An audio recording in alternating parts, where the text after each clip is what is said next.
આણંદ મહાનગરપાલિકાના આરોગ્ય વિભાગ દ્વારા કરમસદ ખાતેની ગોવર્ધન કાઠિયાવાડી હોટલ ખાતે વાસી ફૂગવાળું ખાવાનું મળતા હોટલ સીલ કરાઈ। આણંદ મહાનગરપાલિકાના કમિશનર મિલિંદ બાપનાની સૂચના મુજબ મહાનગરપાલિકાના આરોગ્ય વિભાગની ટીમ દ્વારા આકસ્મિક મહાનગરપાલિકા વિસ્તારની વિવિધ હોટલ રેસ્ટોરન્ટ ખાતે જાહેર સ્વચ્છતા બાબતે તપાસણી હાથ ધરવામાં આવી હતી। મહાનગરપાલિકાના આરોગ્ય વિભાગની team medical officer of health, sanitary inspector અને ટીમ દ્વારા આણંદ વિદ્યાનગર રોડ ઉપર આવેલ મુરલીધર ફૂડ પાર્સલ ખાતે જરૂરી તપાસણી કરતા જાહેર આરોગ્યને નુકસાન કરતી ગંભીર ક્ષતિઓ જોવા મળી છે, જેમાં સ્વચ્છતાનો અભાવ જોવા મળતા ₹12,000નો દંડ કરવામાં આવ્યો છે। જ્યારે કરમસદ ખાતેની ગોવર્ધન કાઠિયાવાડી હોટલ ખાતે આકસ્મિક તપાસ કરતા વાસી ફૂગવાળું ખાવાનું મળી આવ્યું હતું। આ ઉપરાંત અખાદ્ય પદાર્થો રાખવામાં આવ્યા હતા અને ગંદકી જોવા મળી હતી તથા મોટી સંખ્યામાં મચ્છરો પણ જોવા મળેલા હતા।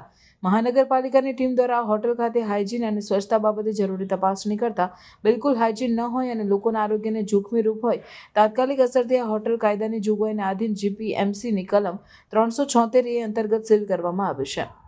અત્રે ઉલ્લેખનીય છે કે આણંદ મહાનગરપાલિકાના કમિશનર મિલિંદ બાપનાની સૂચના મુજબ ગત અઠવાડિયે મહાનગરપાલિકા વિસ્તારની હોટલ અને રેસ્ટોરન્ટ ખાતે તપાસણી હાથ ધરતા આરોગ્યલક્ષી ગંભીર ક્ષતિઓ જણાઈ આવતા 5 હોટલ રેસ્ટોરન્ટો સીલ કરવામાં આવી છે।